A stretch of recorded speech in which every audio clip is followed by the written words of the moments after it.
En cada paso, en cada día, la vida es una carrera. Córrela con comodidad. Fábrica de Calzado Rómulo. Más de 3 décadas comprometidos con el bienestar para tus pies.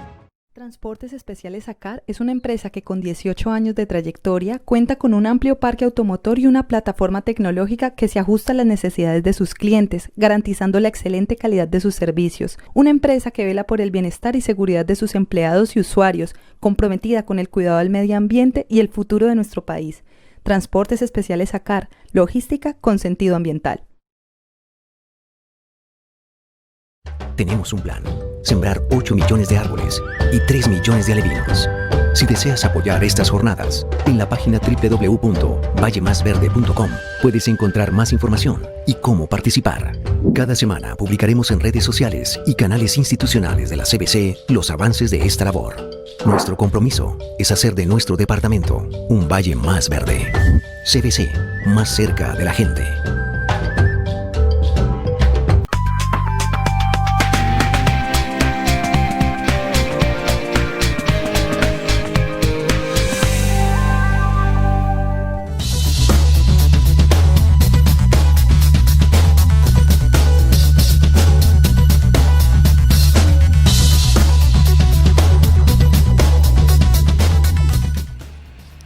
Buenos días, les saluda Gustavo Muñoz, presidente del Grupo Multisectorial del Valle del Cauca. Hoy un saludo a José Alberto Tejada, nuestro director habitual de este programa, que tuvo que salir a atender otras situaciones fuera de la ciudad y me pidió, como todos los jueves, donde intervengo como panelista en casos del sector empresarial, que dirija hoy el programa y participe en él. Hoy en nuestro programa informativo Nuestra Gente tenemos 2 invitados donde vamos a hablar del sector salud. Nuestros invitados es Delia Cristina Hernández, directora y representante legal de la Fundación Forjar Colombia, y Juan Carlos Martínez, gerente general del Hospital Mario Correa Rengifo. A los dos les doy un saludo. Hola.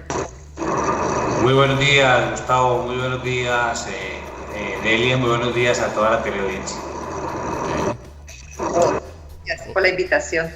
Bueno, en este programa que nos están viendo por varios cableoperadores, nos están viendo por internet y los usuarios participan al final del programa, vamos a ocuparnos hoy del sector salud, pero como primera medida, pues para que los conozcan, en orden pues de darle primero la palabra a las damas. Delia, quisiera que te presentaras a la fundación, un saludo muy corto, muy concreto, de quién eres tú, qué hace la fundación en el sector salud aquí en el Valle del Cauca. Dale, Delia. Bien, gracias.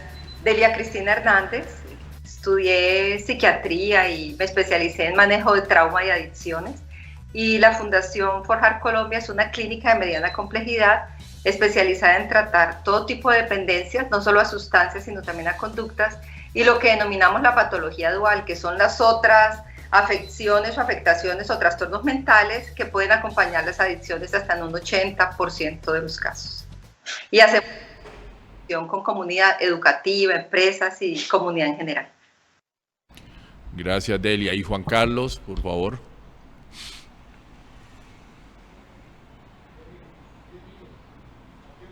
Que tenés que abrir el micrófono, Juan Carlos. Muy buenos días, yo soy Juan Carlos Martínez Gutiérrez, contador público, administrador de empresas, gerente del Hospital Departamental Mario Correa Rengifo, empresa social del Estado, ubicada en la comuna 18 de nuestra capital de Cali.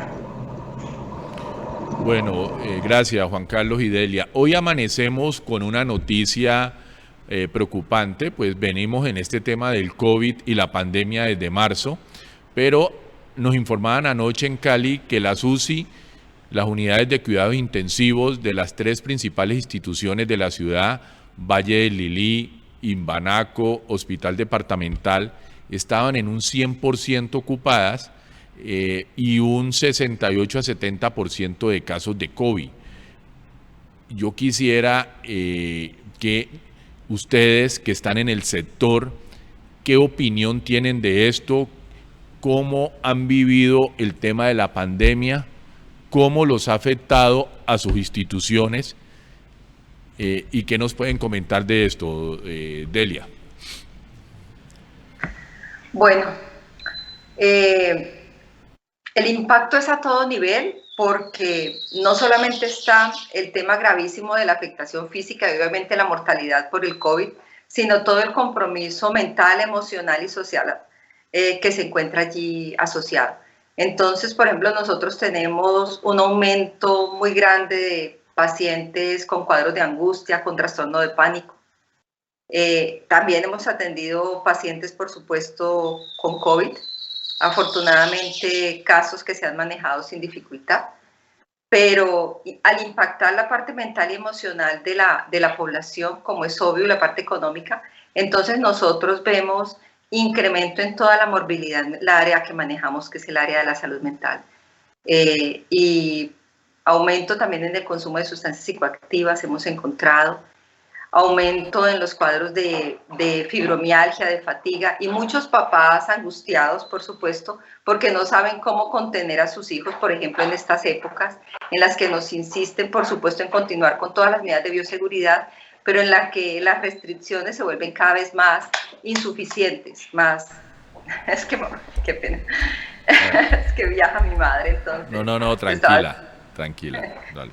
Entonces las restricciones cada vez, digamos que no son suficientes para lograr contener la angustia que está ocurriendo en la población general, porque es que la bioseguridad no solamente tiene que ver con el lavado de manos y la distancia, tiene que ver con que tenemos que estar tranquilos en medio de una situación tan difícil. El pánico y la angustia deprime más el sistema inmunológico y compromete más toda la situación.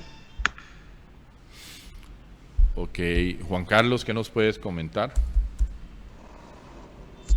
Es preocupante que los números son grandes, nos hemos acostumbrado a manejar unas cifras y pareciera que las cifras ya no nos escandalicen. Entonces, si uno se compara Valle del Cauca con Colombia, pues más o menos somos casi el 10% de la nación, y si la nación tiene 1.300.000, casi 1.400.000 contagiados, entonces nosotros tener 116.000, poco menos 120, digamos que proporcionalmente nos parecemos al resto del país, pero ese no puede ser un número que nos satisfaga. No puede ser que porque estemos igual de mal que todo el país. Y frente a los fallecidos también, pues desafortunadamente, hay indolencia tal vez de la comunidad en general, porque que hayan casi 200 fallecidos al día en el país y cerca de 30 fallecidos cada día en el departamento es muy preocupante. Sin embargo, la gente pareciera no haberse preocupado lo suficiente por eso, y ayer veíamos imágenes del centro abarrotado como si estuviéramos en un año atrás, como si no hubiera pandemia, como si estuviéramos en un diciembre común y corriente, con la angustia de no sé qué, de llevar velitas para la casa, de llevar regalos para la casa, pero con un riesgo grandísimo de llevar un contagio y afectar a nuestros seres más queridos. Juan Carlos, tú que eres hospital departamental público, que tienes que recibir a toda la población, ¿ustedes cómo están en el tema de UCI y de la atención por COVID? ¿Cómo está el hospital en este momento? Estamos muy cerca del tope. Nosotros tenemos hoy habilitadas 18 camas de UCI, tenemos 16 pacientes en la unidad de cuidados intensivos, apenas una disponibilidad de 2 camas. De los 16 tenemos 8 pacientes positivos para COVID, 7 pacientes que están por otras patologías y un paciente sospechoso. De los 8 pacientes positivos, 7 de ellos intubados, lo cual muestra un panorama nada halagador para el sector, para lo que puede pasar en la ciudad el resto de días. ¿Y cómo ves tú el hospital, cómo se mueve en la época de diciembre? Normalmente sin pandemia y ahora con esta pandemia. En tu experiencia, porque vienes en el sector salud hace mucho tiempo, has dirigido otros hospitales, ¿cómo ves este tema de diciembre y enero y la situación actual y qué medidas recomendarías? Pues nosotros vemos con preocupación que servicios como urgencias, por ejemplo, que se han venido a menos durante lo más álgido de la pandemia, volvieron a estar full, o sea que la gente perdió el temor a estar en el área de urgencias de un hospital y fácilmente la gente sigue llegando a los hospitales, algunos con urgencias, digamos, válidas, urgencias que efectivamente pueden amenazar su vida y por eso tienen que irse a un centro hospitalario, pero otras con unas dolencias muy atípicas para ser tratadas en un área de urgencias. Ojalá que haya más conciencia por parte de los ciudadanos. La gente que ha dejado de llegar a los hospitales, también hay que decirlo, de un lado es por los obstáculos que han puesto las EPS. En el caso de los que se afiliaron, estaban en Medimás y fueron afiliados a la nueva EPS, pues la nueva EPS le está dando vueltas allí, ahorrándose unos dineros y no va atendiendo a la gente oportunamente todavía, sin contratos con los hospitales públicos de primer nivel de complejidad en los municipios. Eso, por supuesto, que afecta a la cantidad de pacientes que van a llegar a la mediana complejidad, a los hospitales de segundo nivel como el nuestro, como el Hospital Departamental Mario Correa Rengifo, y otras EPS que les sigue yendo muy bien económicamente durante la pandemia porque no están autorizando, porque están metiéndole miedo a la gente que no vaya a los servicios, porque están autorizando cada vez menos servicios, pues eso también ha impactado mucho, digamos, ha significado un balance en cuánta gente llega realmente a las instituciones. O sea que todavía se ve un problema de la GESE autorizando, parece que hubiera todavía, pues lamentablemente, como un tema de manejo económico también. Delia, este tema del COVID y de los pacientes de COVID, tú decías al comienzo que genera angustia, genera incertidumbre y ha aumentado el número de pacientes. ¿Cómo ustedes, que son especialistas en este tema mental, han visto estas consultas? ¿Qué tipo de consultas están cubiertas por la GESE, por el sistema de salud? ¿Cómo se interrelacionan ustedes con las secretarías de salud y los hospitales dando este servicio a los pacientes y a las familias? La situación es muy complicada porque la atención en general se ha deteriorado, especialmente en salud mental. Durante mucho tiempo no hubo servicio y muchos pacientes han estado con consultas telefónicas de 20 minutos, en la mayoría pues, de las instituciones prestadoras de servicios. Entonces, por supuesto, es una atención insuficiente, no le brinda al usuario las condiciones mínimas necesarias para que pueda hablar de su problemática y para que reciba una intervención adecuada. Bueno, digamos que nosotros no lo manejamos así, nosotros estamos haciendo consulta presencial desde hace varios meses, o antes se hacían atención pues por plataformas virtuales y usualmente consultas de por lo menos 45 minutos. Pero definitivamente esta es la época en la que se requiere todavía mayor atención en la parte mental. Como les decía, si una persona está angustiada o está deprimida, la respuesta de su sistema inmunológico se compromete. Entonces, y es mucho menos coherente con las demás medidas de bioseguridad.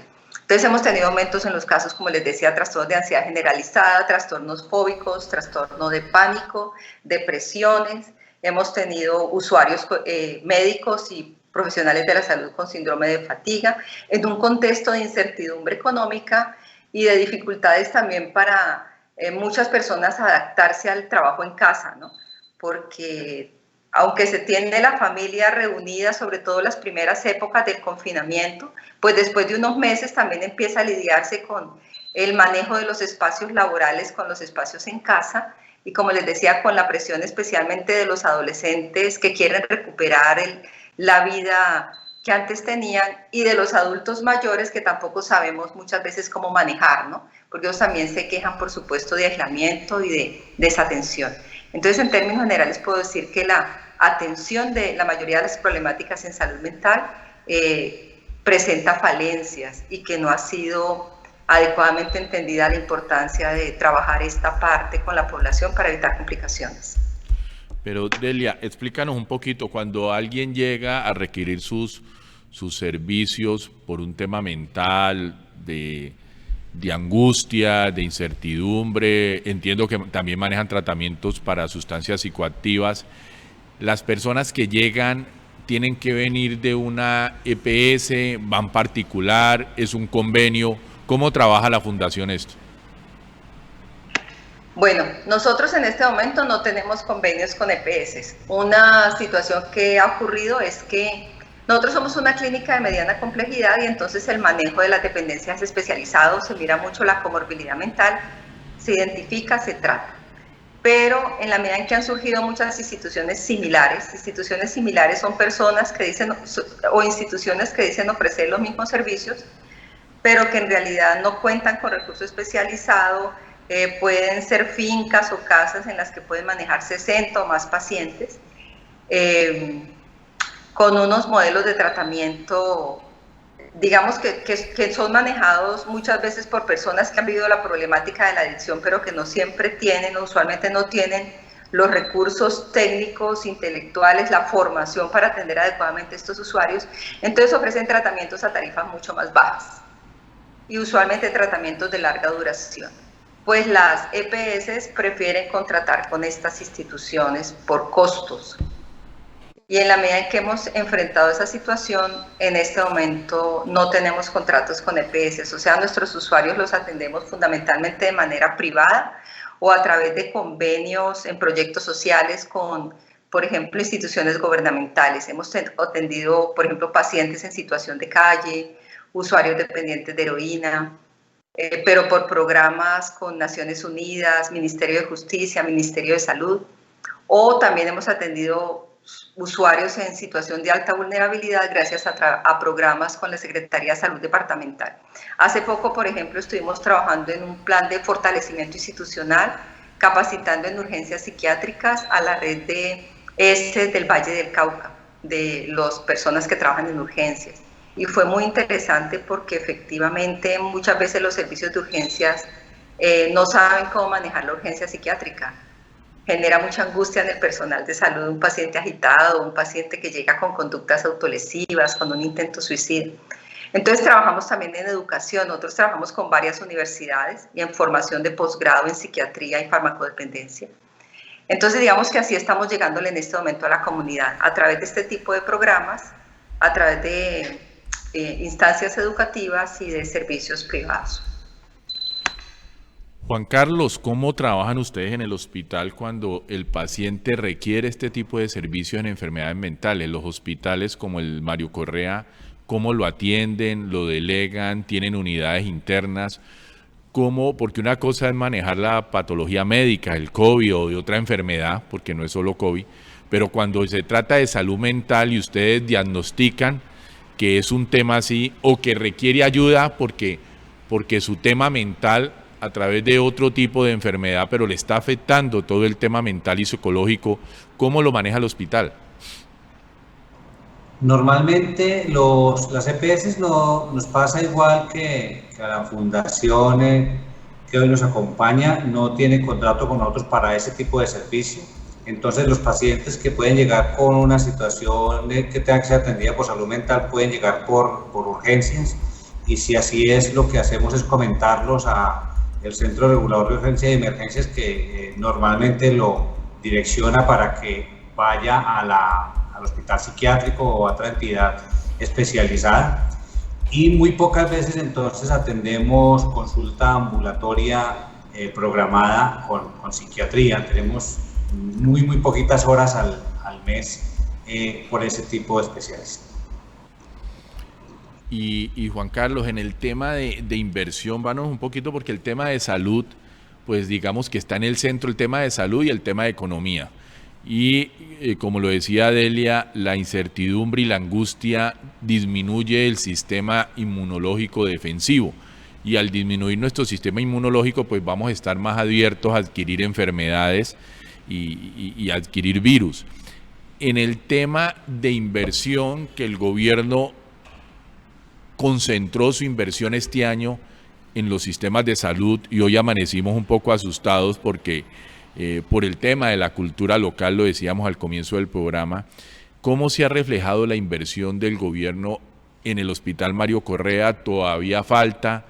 ¿Todavía hay cosas que no han llegado? ¿Qué proyectan ustedes para el 2021 para poder atender la demanda que se está presentando, que se va a presentar hacia final de año y cómo ven el 2021? Pues a decir verdad, el ministerio nos ha dado unos recursos. Tengo que ser muy cuidadoso en decirlo para no pasar por desagradecido, pero realmente el sector salud necesitaba y ameritaba mucho más recursos de los que ha puesto hasta hoy la nación.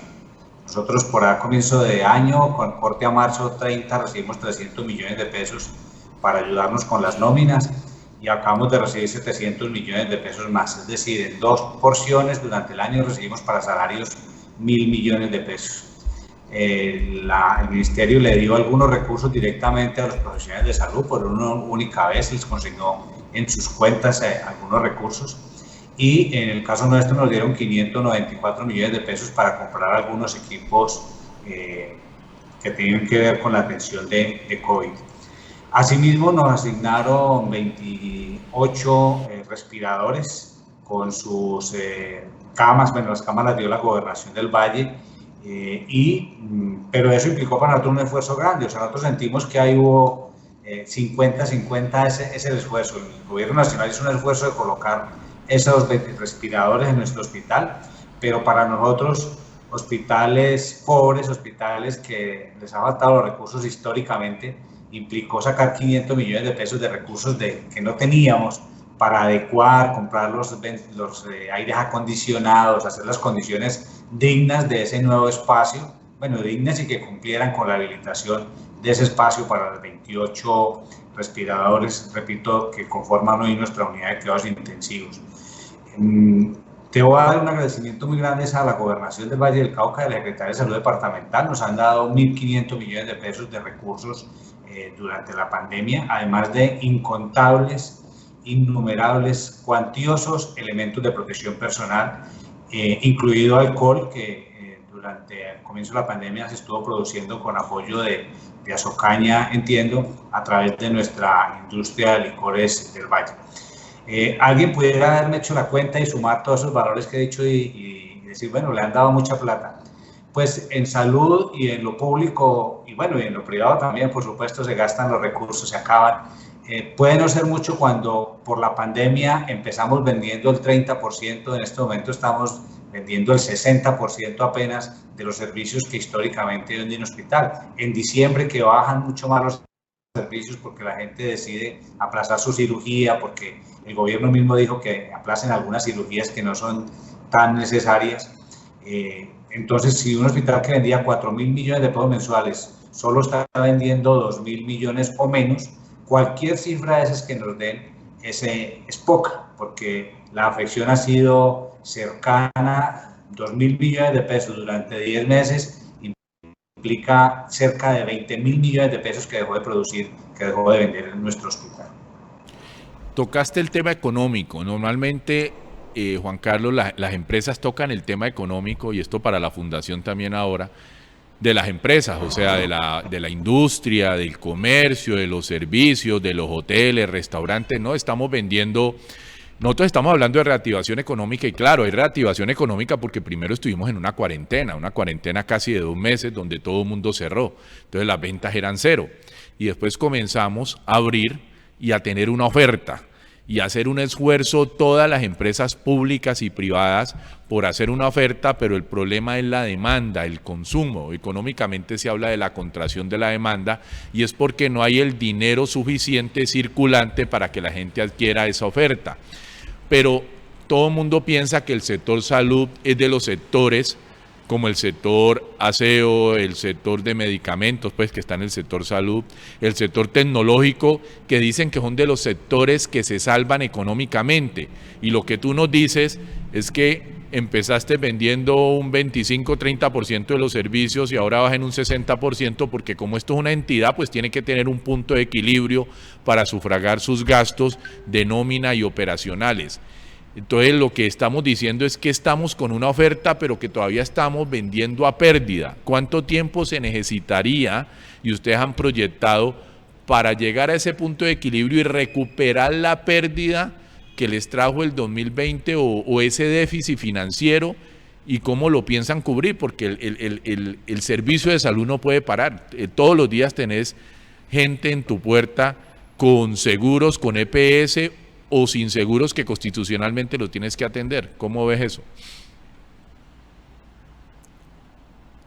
Porque haber dejado de vender 20.000 millones de pesos este año implicaría que en los próximos 2 años uno no venda los mismos 50.000 millones de pesos que vendíamos cada año, sino que a cada año de esos 21 y 22 agréguele unos 10.000 millones de pesos nuevos.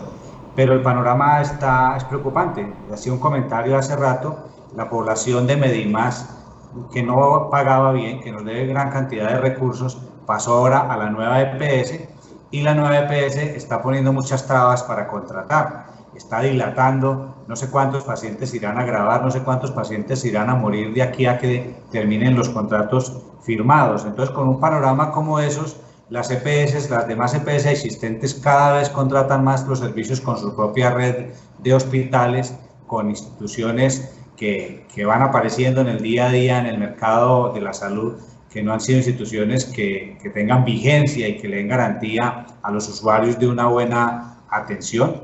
Entonces el panorama es bien preocupante. En cifras, si solo fueran cifras, pues implicaría que durante 2 años más vendamos 10.000 millones de pesos adicionales a los que históricamente vendemos, para recuperar, digamos, el estado normal de nuestras finanzas.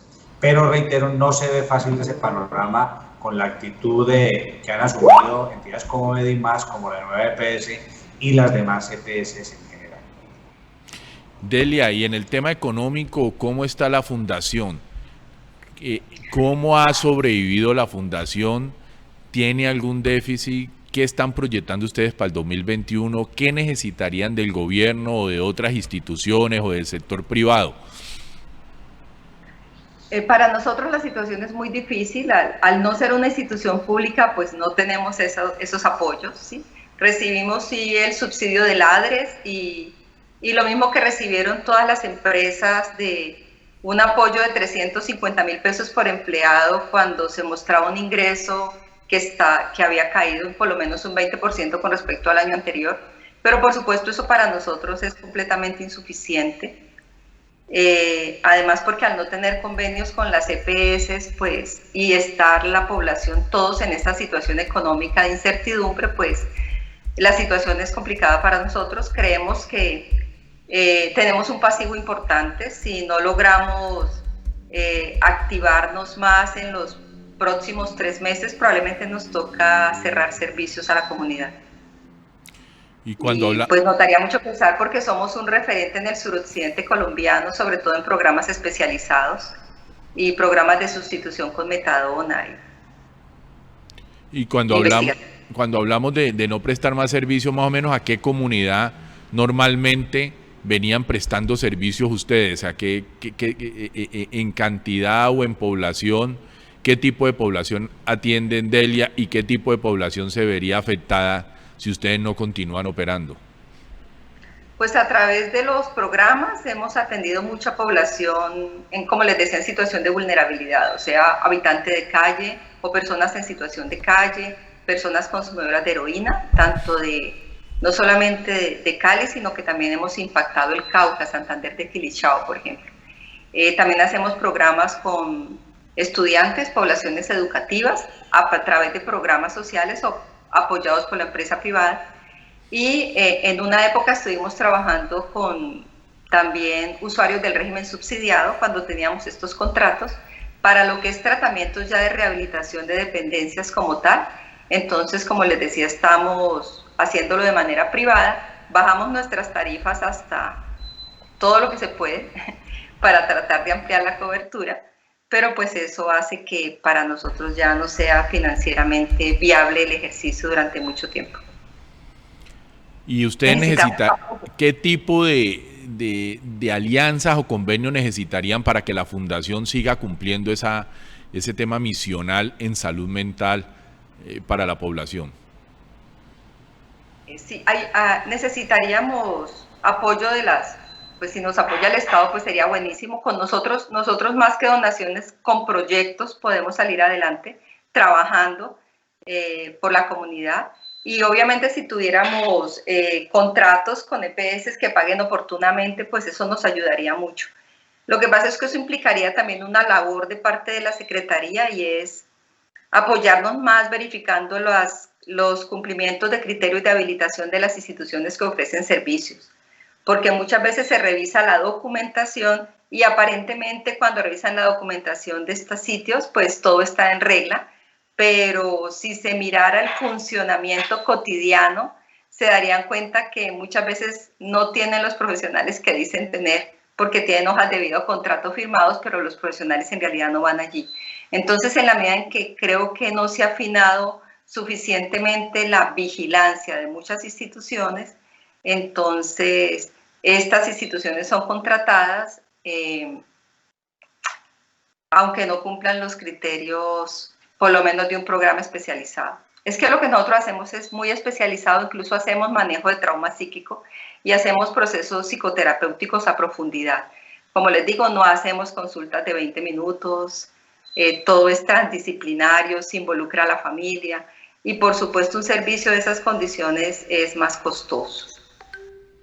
¿Cómo se involucra a la familia en esos procesos, Delia? Lo hacemos a nivel grupal, en orientaciones, incluso tenemos un programa de orientación familiar gratuito todos los viernes a las 10 de la mañana. Las personas, los familiares de quienes tienen problemas de consumo o conductas compulsivas pueden asistir a la fundación y reciben orientación gratuita durante 1 hora y media, 2 horas. Aparte de esas orientaciones, citamos al grupo familiar de la persona que está en tratamiento y revisamos cómo es la dinámica familiar, cuáles son los aprendizajes que hay que hacer allí, cuál es la manera como se puede apoyar el familiar. Muchas veces la familia, sin darse cuenta, termina siendo facilitadora de consumo. En su intento de proteger, termina muchas veces convirtiéndose en cómplice de situaciones difíciles y dejan pasar mucho tiempo antes de ofrecer ayuda. Entonces trabajamos todos los roles, todos los cambios en las dinámicas que ocurren al interior del grupo familiar y los orientamos y los asesoramos incluso en sus propios problemas emocionales para que puedan ser el soporte que la persona en tratamiento necesita. Ok. Juan Carlos, para ir cerrando el tema económico, entendemos que las EPS, primero siempre hemos escuchado a los ciudadanos que tienen una cartera grande con las instituciones, con los hospitales. Segundo, que han hecho como una integración vertical de ellos mismos, crear instituciones para subcontratar con ellos mismos. ¿Cuál es la cartera ahora que puede tener el hospital con las EPS o del sistema de las IPS o los centros de atención con las EPS? Y siempre, aquí en este país siempre hablamos de reformas. Y una de las reformas, así como hablamos de reforma laboral, reforma tributaria, entonces siempre hemos hablado de reforma a la salud. Unos critican la ley 100 o no. Tú que estás en el sistema, primero, este tema de las EPS, ¿por qué no ha funcionado? ¿Cómo está la cartera? ¿Y qué tipo de reforma, estás de acuerdo con una reforma, qué propondrías tú que le falta al sistema de salud colombiano? Bueno, la reforma, lo que escuché ayer, no he escuchado noticias serias, digamos, al respecto, pero escuché por ahí en algún trino, en alguna información de las tantas que llegan por las redes, que fue retirada porque aparentemente se falsificó la firma de uno de los senadores que había presentado la propuesta. Esa reforma no iba a salir con nada y seguramente hubiera fortalecido más a las EPS. Hoy tenemos actitudes muy contradictorias del ministerio mismo, de la Superintendencia de Salud, que no los ve uno tan claros, jugados como debería ser por las instituciones prestadoras de servicios de salud, por las IPS públicas y privadas, que somos quienes le hemos puesto el pecho ahora a la situación problemática de la pandemia. Las EPS, reitero, les ha ido bien económicamente, entonces están gastando la mitad o menos de lo que gastaban siempre. Pero sorprende que los pronunciamientos de la superintendencia no lo reflejan así. Sorprende que en mayo se hubiera expedido un decreto por parte del Ministerio de Salud donde dijera de manera tajante que a pesar de que los servicios se iban a usar en menor proporción, no iban a cambiar las condiciones, es decir, que a la aseguradora le iban a seguir dando los mismos recursos, en cambio de haber apoyado a instituciones públicas y privadas que tenemos la capacidad instalada desde siempre. Ese hospital no puede despedir a los empleados, no puede cerrar servicios, yo no puedo dejar de atender los servicios de urgencias.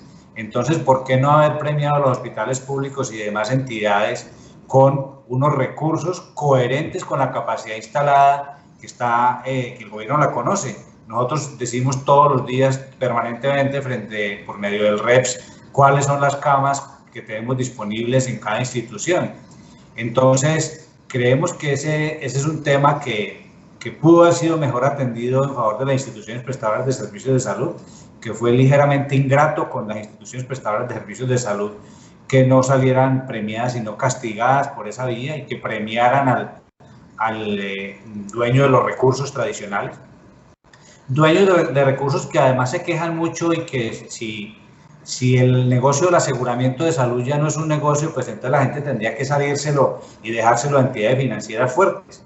En el caso del Hospital Mario Correa Rengifo, nos deben recursos cercanos a los 30.000 millones de pesos. Solo Medimás, que se acaba de ir del Valle sancionada, nos debe cerca de 10.000 millones de pesos.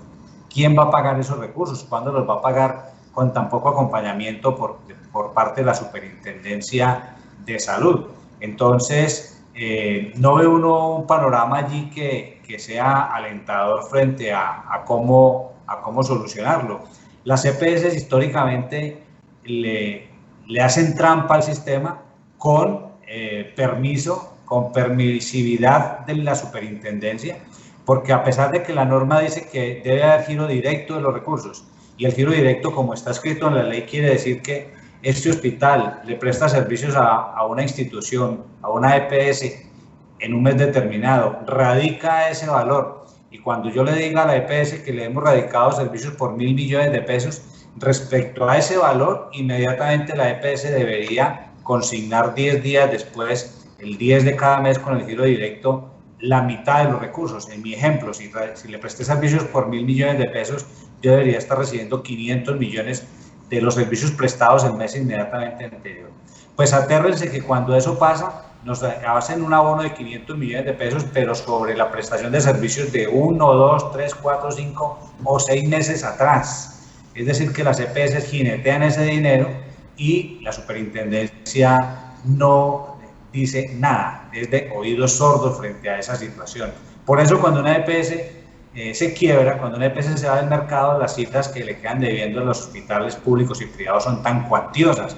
Si la superintendencia fuera garante de que los servicios efectivamente se pagaran oportunamente, pues cuando una EPS se va, solo le debería a un hospital un mes de servicios, el 50% de un mes de servicios a un hospital o a una entidad que preste servicios por evento, y a una entidad que presta servicios por capitación le tendría que deber 0 pesos. Pues revisemos a ver si es así. No es así, con total tolerancia, reitero, de la Superintendencia de Salud. Pero el dinero que quedan debiendo estas EPS, que ya entendimos el ciclo, ¿se recupera en algún momento en el tiempo o no? ¿O qué pasa con esa cartera que queda, por lo menos en el caso de Medimás, que se fue del sistema? Pues hay que pegarse de todos los santos en esta época para quienes somos creyentes, a ver si sucede, pero no ha sucedido. Históricamente, todas las empresas que se fueron del mercado de la salud le deben plata a las instituciones. Caprecon, Café Salud, todas, Unimec, Humana Vivir, todas las que han pasado, Cali Salud, la misma empresa de la ciudad de Cali, que uno pensaría que debió haber solucionado ya el problema hace tiempo, todavía nos debe recursos a los hospitales públicos. Entonces la historia no es buena referente en ese sentido. Todas las EPS que han cerrado le han quedado debiendo dinero a todas las redes de hospitales públicos y privados. Pero a nivel gremial, ustedes están en varias asociaciones. Debería haber una labor muy fuerte en tema de política pública con eso. ¿Qué ha pasado con la presión de ustedes, los hospitales reunidos entiendo que está Asohospitales, y deben haber algunas entidades y ustedes organizados departamentalmente y nacionalmente? ¿Qué ha pasado con esa lucha gremial de política pública para que cambien esas condiciones? Sí, tenemos muy buena representación gremial en lo territorial con la Asociación de Hospitales del Valle, con ASOSVAL.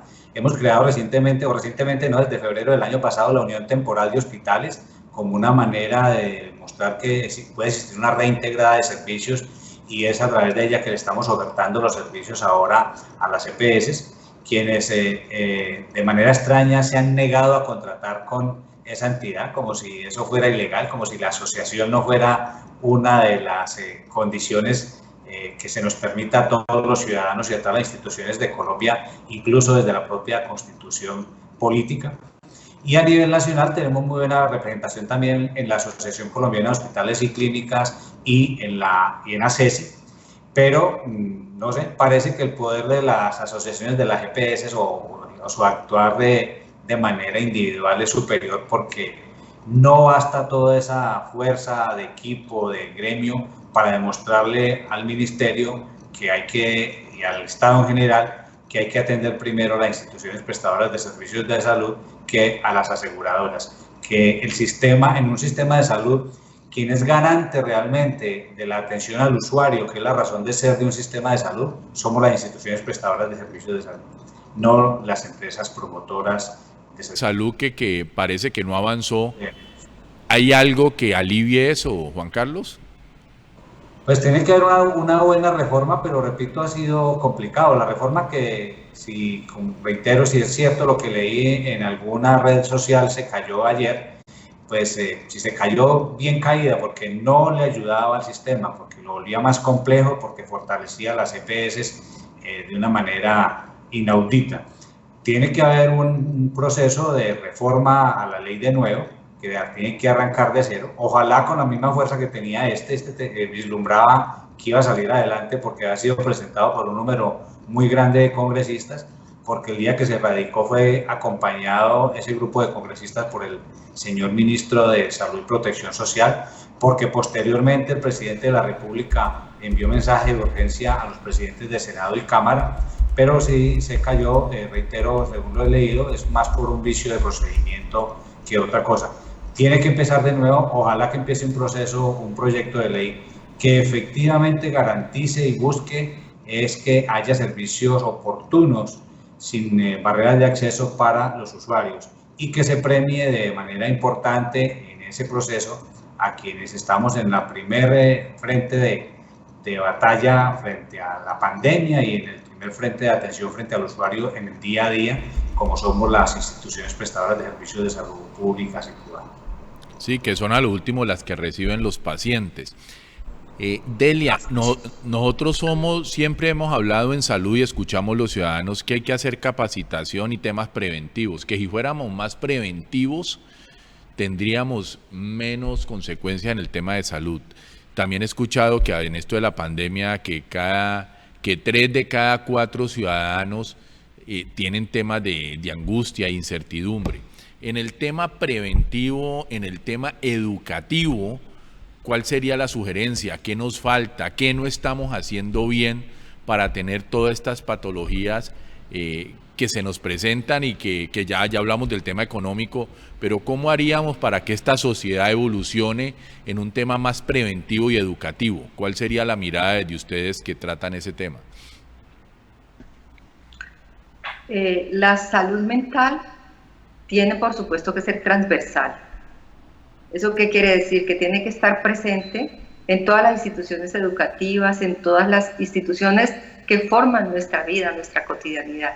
Pero eso no ha sido entendido de esa manera. Por ejemplo, cuando miramos si los programas de prevención del consumo de sustancia han funcionado, pues usualmente la respuesta es negativa. ¿Por qué? Porque los programas de prevención que se hacen son aislados, no son coherentes y no son evaluados además. Entonces nunca sabemos el impacto de una actividad puntual que se haya realizado. Entonces, ¿cómo tendría que ser la salud mental en las comunidades? Tendría que ser parte, pero bien adecuadamente, de todos los programas educativos, de todo el currículum escolar, pero no a través de actividades aisladas, sino actividades coherentes que involucren, no solamente charlas educativas, sino actividades vivenciales que les permitan integrar y aprender en los estudiantes y en sus papás lo que implica la salud mental. Y lo mismo en las empresas, no a través de conferencias aisladas como también se hace, insisto.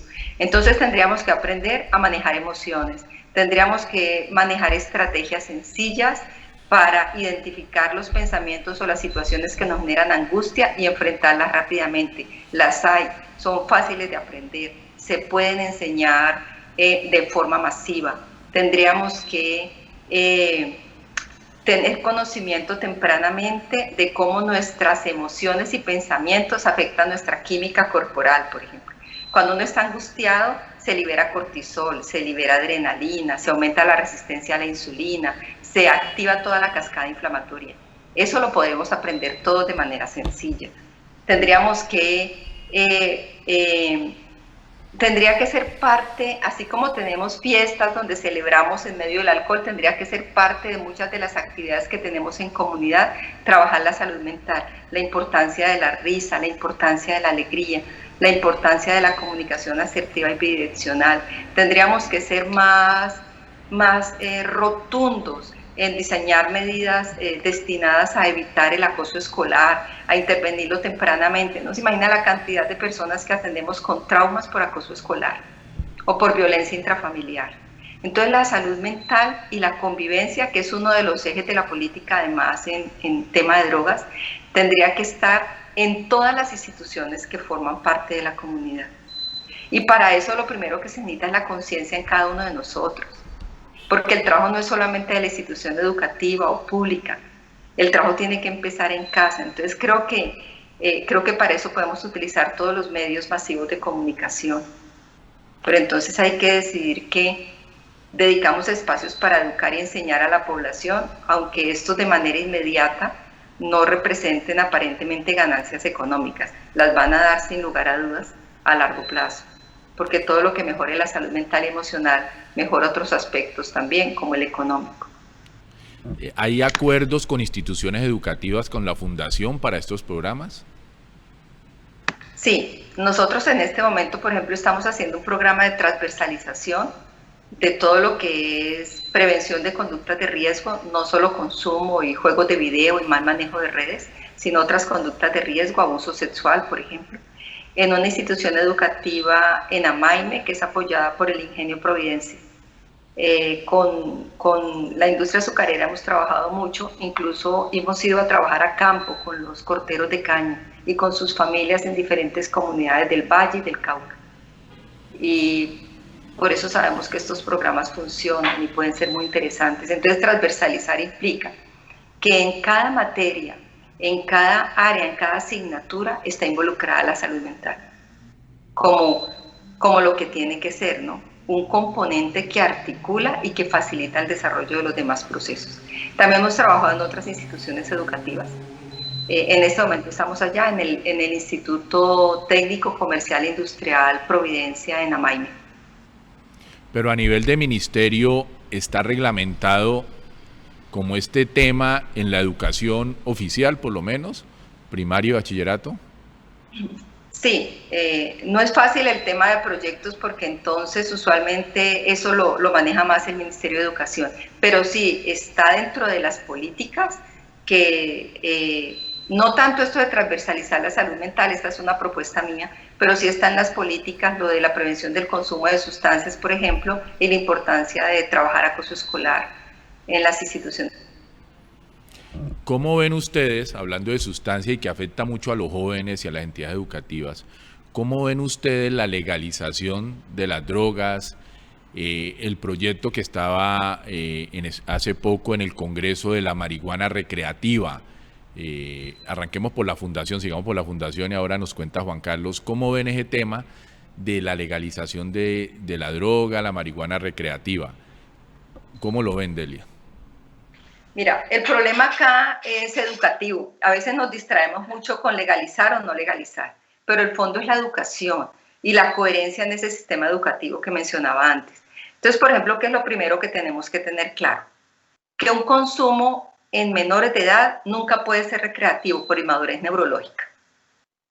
Así de simple. Y la madurez biológica se alcanza a los 24 años, no es a los 18.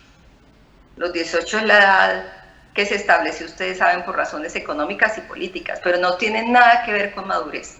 Entonces, la última parte del cerebro que madura, que es la parte prefrontal, termina ese proceso alrededor de los 24 años. Y esa parte es determinante en control de impulsos, autorregulación, toma de decisiones, características de personalidad. Antes de estar completamente madura la región prefrontal, las áreas que más determinan la toma de decisiones están más sujetas al impulso, al deseo, a la gratificación y al instinto. Entonces, si fuéramos coherentes con la biología, tendríamos claro que entre más temprano empiece el consumo de cualquier sustancia, mayor es la posibilidad de daño, no solamente de abuso y dependencia, mayor posibilidad de hacer cuadros ansiosos, cuadros depresivos, cuadros psicóticos y mayor posibilidad de exponerse a situaciones que terminen siendo traumáticas o incluso situaciones tales como violencia, accidentalidad.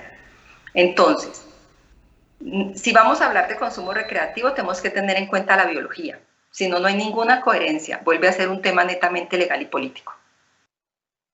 Okay. Entonces, el consumo recreativo es el que se presenta en adultos, que es ocasional y que es de bajas cantidades, pero no solo eso, en adultos que no tienen riesgos para ser problemáticas y consumen de esa manera.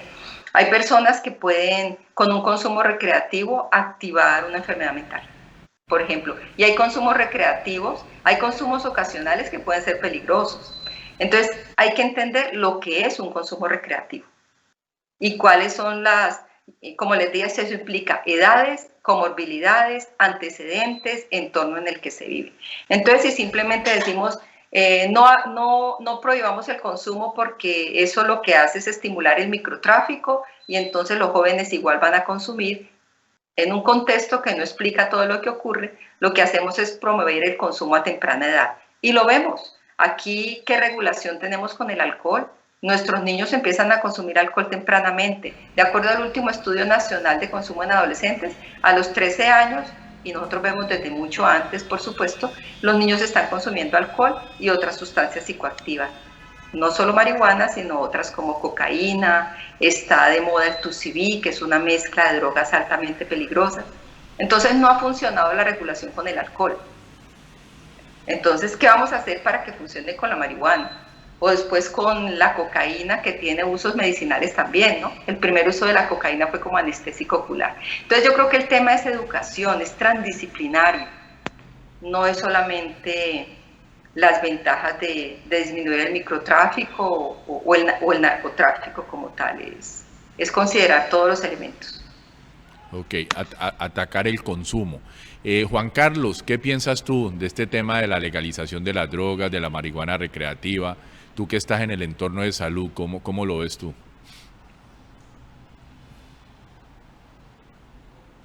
Abre el micrófono, Juan Carlos. Me encanta que se haya tocado el tema de la educación, porque a pesar de estar hoy en el sector de la salud, gran parte de mi vida ha transcurrido en el sector de la educación y soy un enamorado de ese sector. Creo que al sistema educativo nuestro le faltan muchos elementos que precisamente ayuden a tener una sociedad mucho mejor y que afecten menos el tema mental a propósito de la intervención de la doctora. Yo creo que al sistema educativo le faltan muchos más elementos que a nosotros mismos nos faltó en la escuela, le falta al escolar de hoy, al joven que va al colegio hoy, más elementos de inteligencia emocional, financiera, nutricional, o sea, mucha gente fracasa en la vida porque no sabe ganar dinero o no sabe administrarlo, porque no sabe comer, porque no se sabe nutrir, porque cree que se está alimentando y realmente no lo está haciendo, porque por mal manejo de las emociones fácilmente da al traste con un proyecto de vida, con el trabajo, con la relación de pareja, con cualquier situación de ellas. Y eso, pues si en la casa no tenían nuestros padres todos los elementos para aportárnoslos, o teniéndolos no supieron enseñarnos, nuestros padres no eran, nosotros mismos como padres no somos pedagogos, no hay curso antes para ser papá o mamá. Entonces, y si se lo dejamos a la iglesia, si se lo dejamos a otra institución, tampoco lo ha cumplido. Entonces, a la educación, al estamento oficial de la educación nacional le faltan muchos más elementos de eso. Nosotros no sabemos y deberíamos saber, tener muchos más elementos de meditación, de el manejo del silencio, de tantas cosas bonitas que uno pudiera encontrarse que lo lleven a tener una vida mejor, una vida mucho más tranquila, ser mejor actor en la sociedad. Y frente al tema puntual de la legalización de la droga, por supuesto, a un país con todas esas falencias en su educación, pues imagínense qué puede pasar. Lo que pasa es que nos hemos vuelto muy buenos en copiar normas que han hecho en otros países, algunas no las mejores, entonces se pregona mucho que históricamente el cigarrillo y los licores eran ilegales y que entonces que mejoró la situación de control y que mejoró la situación fiscal de los países a partir del momento en que lo legalizaron. Eso puede haber sucedido en algunos países particularmente, o eso es lo que muestran, pero no necesariamente es lo mejor. Entonces, será un debate amplio siempre. No soy experto, por supuesto, como la doctora Delia, pero sí, digamos que comparto, sin tener la experiencia ni la formación en el sector de la salud puntualmente, que cuando se aprueba, así sea un consumo recreativo, están unas poblaciones muy en riesgo. Los jóvenes, que en otros países esa mayoría de edad, así sea política, ahora a los 21 años y no a los 18 como aquí, o en personas que tienen otros cuadros de salud que pudieran verse incentivados, pudieran verse, digamos, perjudicados ante un consumo no controlado, un consumo excesivo de este tipo de sustancias. Ok, qué bueno. Bueno, y a esta hora, como ya vamos casi finalizando, vamos a darle la palabra a Santiago Campo, nuestro periodista de redes que recibe comentarios de los diferentes televidentes y seguidores. Santiago, ¿qué tienes, qué nos dicen en las redes? Cuéntanos. Buenos días desde las instalaciones de Secan Estéreo con el reporte de redes sociales. Miren, los internautas nos envían estos comentarios. El problema de muchas personas es que el COVID no los ha tocado de forma cercana.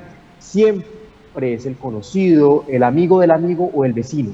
Cuando esta enfermedad nos toca de lleno, es ahí cuando entendemos que no es un juego y que de verdad que pone en juego la vida de muchos. La salud mental en Colombia, dice otra internauta, debe ser revisada. Aún existen muchos tabúes y mitos frente al tema. Inquieta que, de hecho, muchas personas prefieran ocultar que han tenido cuadros depresivos, por ejemplo, o algo relacionado con su estado psicológico. Cierro con el siguiente comentario. La deuda de las EPS con hospitales e IPS es incontable. Desde ahí, precisamente, se debe guiar la reforma a la salud. La plata debe entrar directamente a quien atiende al paciente. Es inconcebible que haya empresarios enriqueciéndose a punta de la enfermedad y desgracia de otros. Reporte de redes sociales de Secan. Gracias, Santiago. Y Delia, un último comentario ya para despedir el programa acerca de la fundación, algún mensaje que quieras enviar a los televidentes.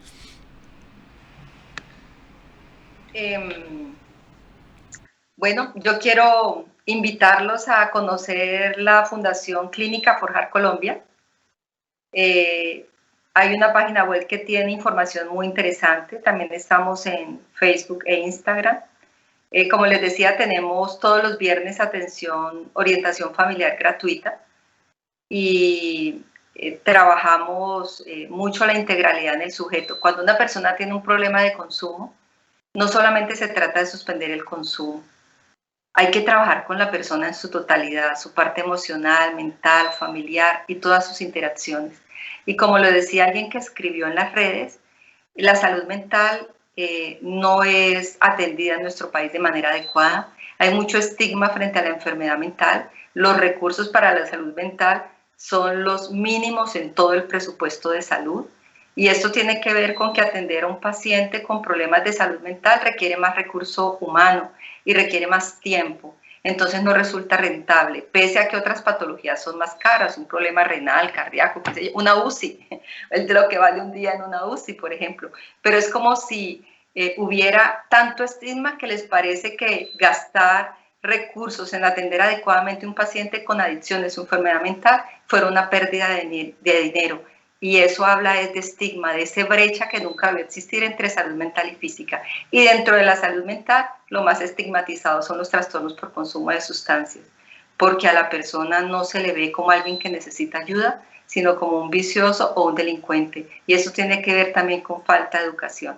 Entonces, ¿qué puedo decir? Que ojalá nos conozcan, Forjar Colombia, y bueno, que nos den la posibilidad de brindar nuestros servicios. Gracias, Delia. Juan Carlos, un último mensaje de parte tuya, del hospital, del sector. Bueno, muchas gracias a Delia por acompañarnos, muchas gracias a usted, Gustavo, por la invitación al Canal 2. El Hospital Departamental Mario Correa Rengifo es un hospital, como dije inicialmente, de mediana complejidad, ubicado en el sector, uno de los sectores más vulnerables de la ciudad, en la Comuna 18. Estamos prestos siempre a atender todas las situaciones de salud que necesite el suroccidente colombiano, porque nos llegan pacientes desde Nariño, Cauca, Putumayo, y en ese sentido creemos que la gente quiera mucho más a las instituciones prestadoras de servicios de salud, a los médicos y al personal asistencial, que sean consecuentes con ellos en este momento tan difícil. El hospital está para salvar vidas, para acompañar procesos, para sacar una persona que llega con dolencias y con problemas, salga mejor de lo que llegó, y para eso hay gente al interior de nuestra institución con mucha ética y con mucha formación para ayudar a que ese proceso sea bien logrado. Esperamos de las EPS mayor equilibrio y mayor justicia frente a pagar oportunamente y a pagar bien por los servicios prestados, que el gobierno reflexione y haga normas mucho más exigentes para que no pululen IPS de garaje como todavía existen, para que la gente pueda ir a una buena institución como la que dirige Delia, para una buena institución como la que digo yo en este momento, porque es allí donde realmente podemos cambiar la historia de la salud en el país. Muchas gracias. Bueno, muchas gracias a nuestros invitados del día de hoy. Como una nota de cierre, tenemos siempre que mirar que la salud es integral.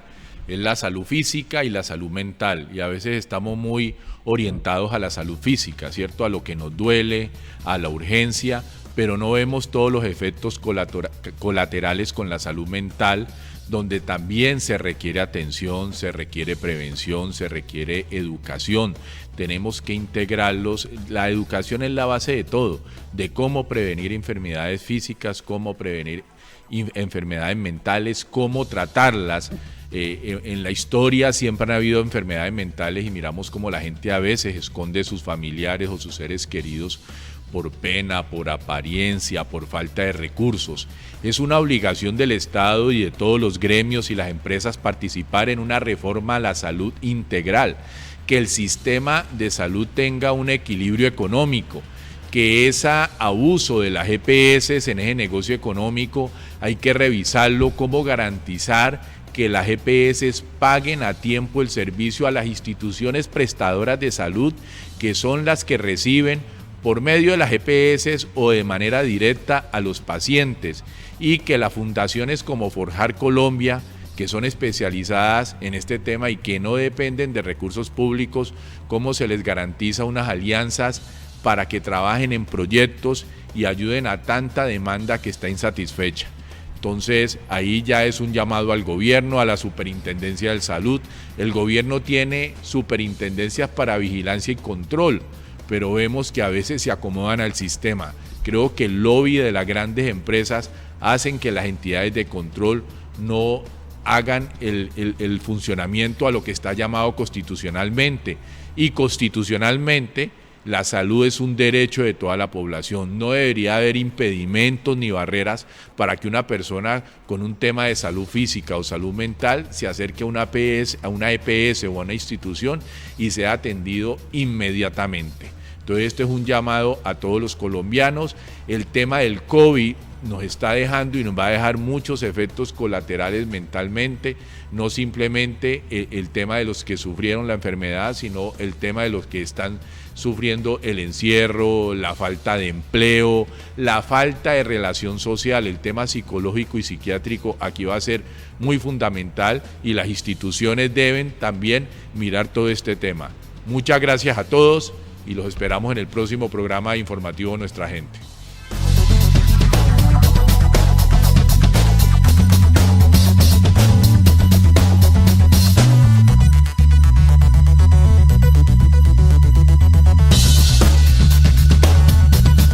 Corporación Cívica Daniel Guilar Secán. Formamos y producimos por Colombia.